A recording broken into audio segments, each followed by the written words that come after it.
My name is Kalina Bloodcloud from Running with Scissors, and today I'm interviewing Mark Everett. How are you doing today? I'm doing good. How are you doing? I'm doing well, thank you. Glad to be here. A lot of people's been asking me questions. Good. Yeah. Well, if you don't mind, I want to go ahead and start asking some questions. Yeah, sure.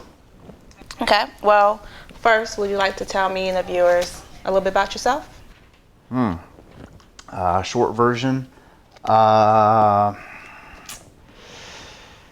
Let's see. I was born in Charlotte, North Carolina. My dad was a military man. Mom's an artist. Moved around quite a bit. Ended up moving to the beach. Lived there for years. My dad was an older man when he had me. He was born in 1928. A lot about his age, and got into World War II. And then he was in Korea, and he was also in Vietnam. So, yeah, that was his life. And then he ended up retiring when I was little. We moved to the beach, and I worked various jobs, did some acting and some modeling, and ended up here in Durham. And started working, doing film work in Chapel Hill, and that's about it. That's, the short version of it. I'm the youngest of 11 siblings. Wow. 8 brothers and 2 sisters I have. Yeah. My dad passed when I was 14. My mother's still alive. She remarried, and now I have 3 stepbrothers. And I'm actually short on a brother now. One of my brothers killed himself. When my dad died, he hung himself. Sorry to hear that. Yeah. But got a huge family. We're not too close. Everybody's spread out all over the United States. But that's about it. I just love doing what I'm doing now. And yeah, I guess that's me right now. Would you like to tell us a little bit about BlueMark Entertainment and the show? Yeah, BlueMark Entertainment started when I was about 14. My brother Byron, he was an inventor. I guess he still is. Someone to really look up to. He's invented everything from helicopters to airplanes to painting tools, all kinds of things. I wanted to be a lot like him. So when I was 14, one of my best friends, named was Blue, we said we should invent something, right? So we came up with this thing. We invented a few things. We invented this clear popcorn bag, because I used to love watching popcorn pop. Anyway, just found out like 2 years ago someone finally put a patent on that. And we thought of this so long ago. Anyway, one of the things we invented was a bicycle that had a small motor on the back and the front. And you had different throttles, one for the back tire, one for the front tire. Because all we did was ride bikes for 14. And we wanted this bike to have a little engine so we could go up hills, go through the sand, go through swamps or whatever. Probably a dumb idea, but we were 14. And we were going to call the bike BlueMark. And we were going to have the bike, the image was the bike with like these blue flames coming off the back.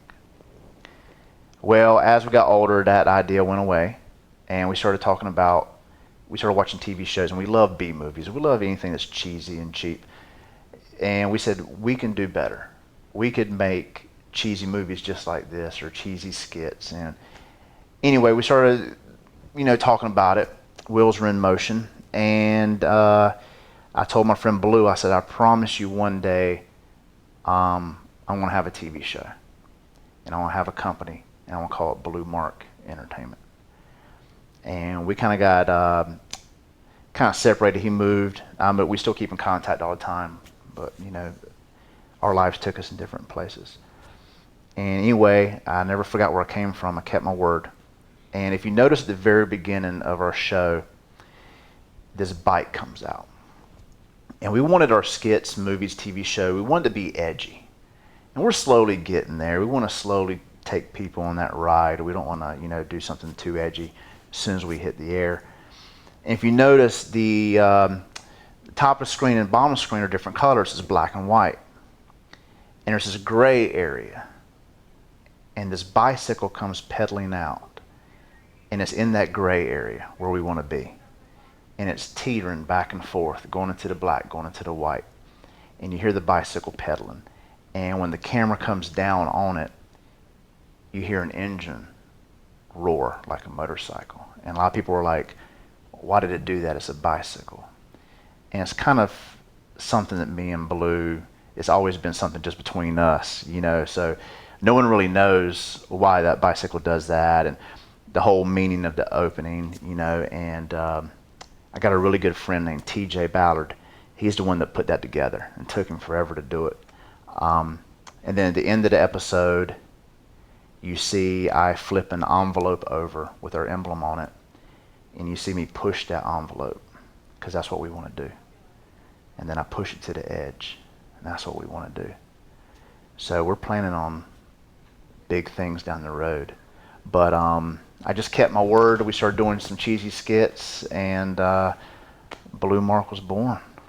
That's a very awesome story. Very. Thank you. I want to go ahead and change gears for a little bit. Okay. What are your thoughts on the next president? I never really cared if someone was, I guess, Republican or Democrat, as long as they did the right thing. They had the right intentions. Mm-hmm. I wouldn't mind if somebody was independent. I just hate how if you're a Republican, you're already classed in this category. If you're a Democrat, you have to be like this. I can't stand that. Mm-hmm. There's been Republicans and Democrats that I've liked in the past. This year, gotta say, I don't like any of the Republicans. Don't like any of them. Trump, I feel like Trump's an entertainer. Trump opens his mouth too much. I feel like Trump is doing this on purpose, almost. Like, I either love Trump or I hate him. Because if he really is like he appears to be, I hate him. But he started out Democrat. When Hillary decided to run, he switched to Republican. Trump and the Clintons are friends. I'm almost thinking that he's sabotaging his own reputation and the Republican reputation to almost like get kicked out on purpose so that Hillary can win. Now that might be a long shot. Now if he is willing to ruin his reputation for a friend, then you gotta love him. But the longer this goes on, I really think he's just a racist, ignorant jerk. I can't stand him. But we'll see. But in my opinion, I like Bernie Sanders. Oh, okay. I really like Bernie. When you listen to him, he's fair. Everything he says makes sense. I understand anybody that likes Trump's going to say that. Anybody that likes Hillary's going to say that. But really sit down and listen, because I hear so many people say, oh, Trump tells it how it is. Yeah, he tells you he's a racist, and he's a rich racist. People say, oh, he tells you what everybody's thinking. Okay, that means you're racist. You just don't have the guts to say anything. I don't like it. Everybody up there has some good ideas, but you have like Ted Cruz and everybody else. They're trying to push religion into politics, and religion and politics are never supposed to mix. Mm-hmm. You're supposed to be for everybody, not just for the Christians, not just for the Muslims, not just for the Jews. You're supposed to be for everybody. And tell me one thing, one scandal or one lie that you've heard about Bernie Sanders. You haven't. Everybody else you have, but not Bernie Sanders. And he's for everybody. And he's not just concentrating on Muslims. He's not just concentrating on terrorists. He's concentrating on everything across the board, you know.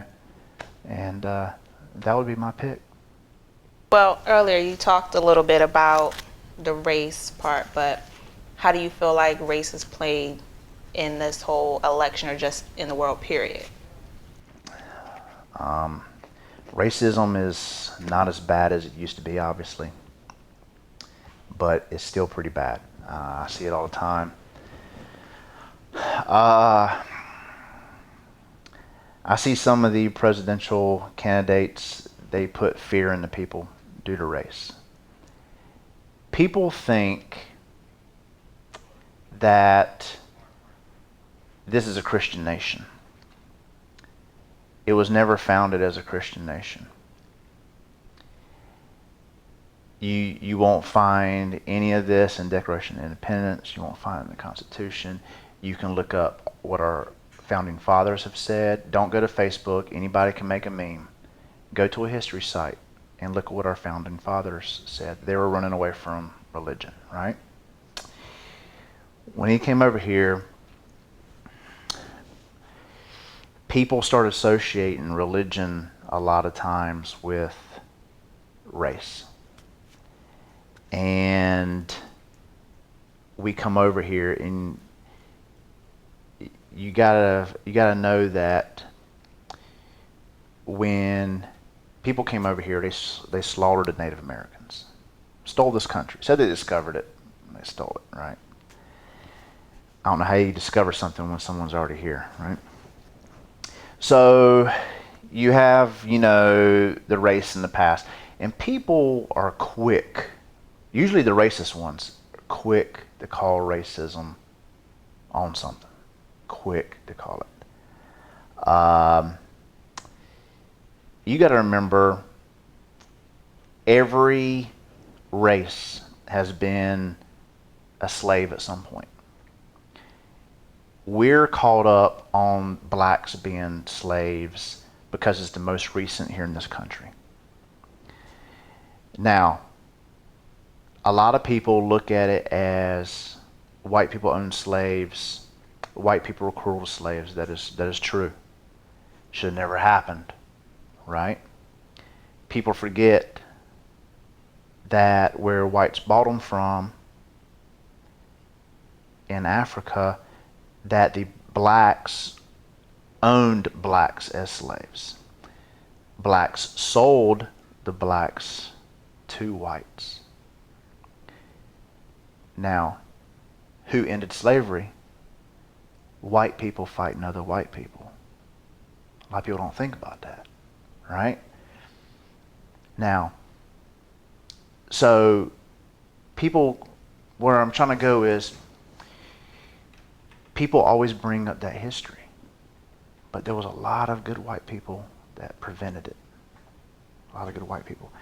And it's carrying on. I hear all the time, it's time for this, it's time for that. We don't know anybody that's been slaves. We've never known a slave, never known a slave owner. We've never been through that. Like, my mom was through it when she was little, like she saw the segregation, things like that. There's a lot of states, a lot of cities that still act like that. And it's sad. But I just don't understand why in our minds people haven't changed by now. Because we saw that slavery was wrong. Our minds adapted. It's like evolution. Our minds are like, damn, that was wrong. How could we ever do that? We did segregation. Our minds evolved. Like, how could we ever do that? Now you're hearing about all this police brutality, things like that.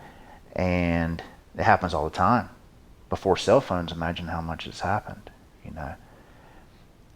Now, there's times where you have to do research. You got to get the full story, because people will edit a video quick. You don't get to see what, people say, oh, I feel bad for that guy. I feel bad for that guy. He got, beat up or whatever. Then you find out, he shot somebody, or he's a cocaine dealer or something like that, right? But there's been a lot of innocent people caught on camera being beaten, being killed, things like that. and steps are being taken to punish these police officers and other people. But I don't know. Then you have Trump come up after all this we're trying to get through. We're trying to get through all this racism that's been here, seems like forever, right? Since we came over here, like I said, and killed the Native Americans. It's like we should be past all this. And then you have Trump coming up saying all Muslims are terrorists. Keep Muslims out. You know? Let me ask you this. Who's killed more people in religion? Christians or Muslims? You see what I'm saying? But we're quick to point the finger at somebody else. There are millions of Muslims that live in this country, Middle Eastern Muslims. How many bombs did we have today, or yesterday, or the day before? You know? But we'll have 6, 7 white people go into schools or somewhere else and shoot people, right? We have 6, 7 white cops killing black people on the streets, but our focus is Muslims. I don't get that. I don't get the whole race thing, the whole race baiting.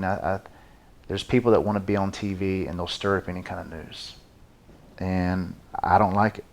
Racism. I'd just be glad when we're all the same color, because actually we're all the same race. We really are. There is no race.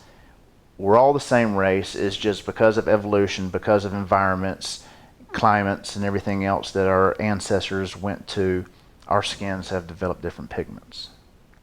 But we're all the same. So in regards to media, or like you said, Trump and his stance, do you think it has to do more with racism or race of a person, or the religion of the person?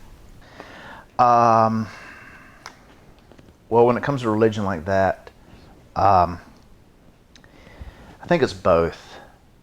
I think he's, and I don't want to just hit on Trump. But I think he's against anybody that's not his own race, not his own religion. I feel like that. If he can get support from them, he will. But I just think that he's one of those people that has different beliefs, and it's hard when you have a different religion than someone else. Like, I get along with everybody on this show. We have Christians, we have a Jew, we have somebody that's Muslim, we have different denominations of Christianity, and a lot of people don't like this, but I'm an atheist. I wasn't always like that. The thing is with religion, like when we moved to the beach, like I said earlier, my dad built our church.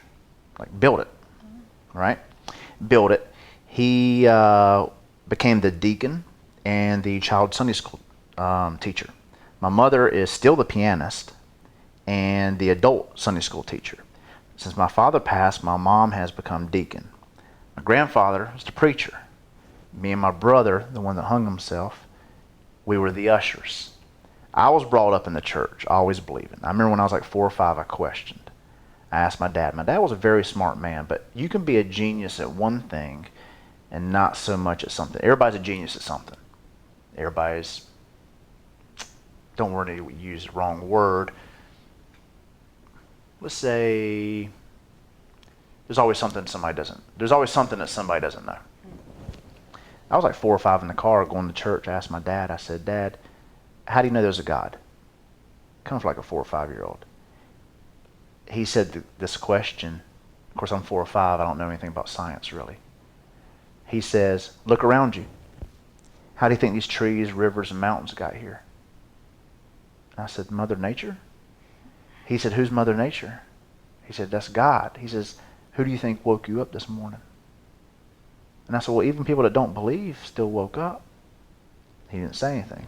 Now that I'm older, I look back at that. I'm like, that was the worst answer I could have gotten. Like, people don't understand science. Science scares people. Scientists have proven how our earth was formed. There's no proof of a God. And people will hate that because you cannot, no matter how many facts you have, you cannot argue with someone that has belief. Belief will overpower facts any day, and people will kill you over religion, as we've seen. You cannot reason with a religious person, because if you could, they wouldn't be religious. I don't want to be atheist. When you're atheist, you don't pick to be atheist. You don't want to be atheist. Because that means when you die, you believe everything goes black. I want to go to heaven. I want to see my mom. I want to see my dad. I want to see my brother. I want to see my family. I want scientists to say there is a God. We found proof. That's the thing with fact and belief. If you're religious and scientist says we have proof right here, there's no God, you won't believe it. But if a scientist came to an atheist and said, look, there's proof that there's a God, we'll believe it because we go off of facts. Right? And like I said, I want to go to heaven. People say, well, you won't because you won't believe. You don't believe. If God is an understanding being, right? He's almighty, understanding. Let's say me and some Christian or Muslim or somebody that's Jewish, we go to heaven. Who do you think God's going to look at if they say, if God looks at the person that's religious and says, you've always believed in me, but you viewed other people the wrong way. You're racist. You're a hypocrite. You've done all these sins. And you've only believed in me because you wanted that golden ticket. Because I ask people, like, why do you believe in God? So I can go to heaven. That's not the right answer. You just want that lottery ticket. Then God's going to look at me and say, you never believed in me. And I'll say, I do now. I needed proof. Right? And God's going to say, you never believed in me, but you aren't racist. You viewed everybody of every religion equally, treated everybody equally. You've been good to everybody. Is God going to turn me away? Because I treated all of his children equally and I just wasn't sure if he existed or not? People have these dreams. Oh, God appeared to me. Some people lie for attention or whatever. Some people say, I had a dream about Jesus, things like that. I want hardcore proof. I'm sorry. I do. If he formed right here and said, I am God, I'd believe it. I wouldn't deny it. I'd say, I believe in you now. But if someone were to come to somebody with belief and say there isn't, they wouldn't do it. That's the thing with atheists is our beliefs always change. Every time something's discovered, our thoughts change. Like 98% of scientists, they're atheists because they're always proving their beliefs wrong. They're always finding things like, oh, this is where humans came from. This is where the earth came from. Things like that, right?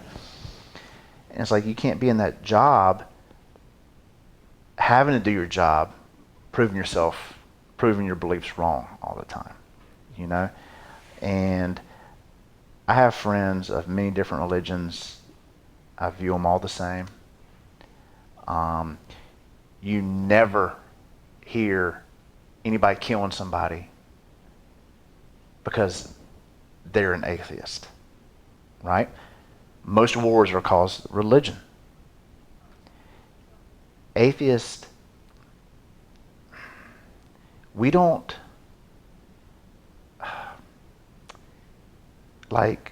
have everything to live for because we think this is the only chance we have. So every atheist I've ever met, they're happy, They're not accusing people. They're not hating on people. They're not racist. I know they're out there somewhere probably. But I know a lot of atheists. None of them are racist. None of them hate on one religion more than the next. And it's like, I don't know, you never hear of an atheist on TV says, this is for science. Dun, dun, dun, dun, dun, dun, dun, dun. Common sense. You know, I mean, there are religious people out there, like I said, you can be a genius at something and not so much at something else. There are religious people out there that are extremely more intelligent than I am at certain things. I just don't see, when you read the Book of Mormon or the Quran, it sounds weird to a Christian. Now imagine if you're a Mormon and you pick our Bible up and it said, you know, God created these two people, you know, out of dust, out of the rib. You know, talking snake convinced Eve to do this. They saw a burning bush. A boat picked up two of every animal in the world. The world flooded. You know, Adam and Eve, they had two sons. One of them got killed. Yet here we are.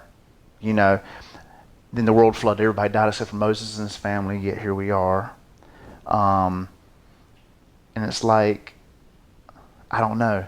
Like God impregnated a woman with himself by human form so that he could die for us to go back to the spirit form. It's just, we're brought up like that as children.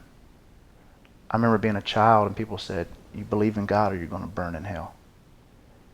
And these are adults I look up to that are protecting me. I'm a little child. I have to do what they say. They're my protectors. Of course I'm going to believe what they say. And as I got older, I just drifted away.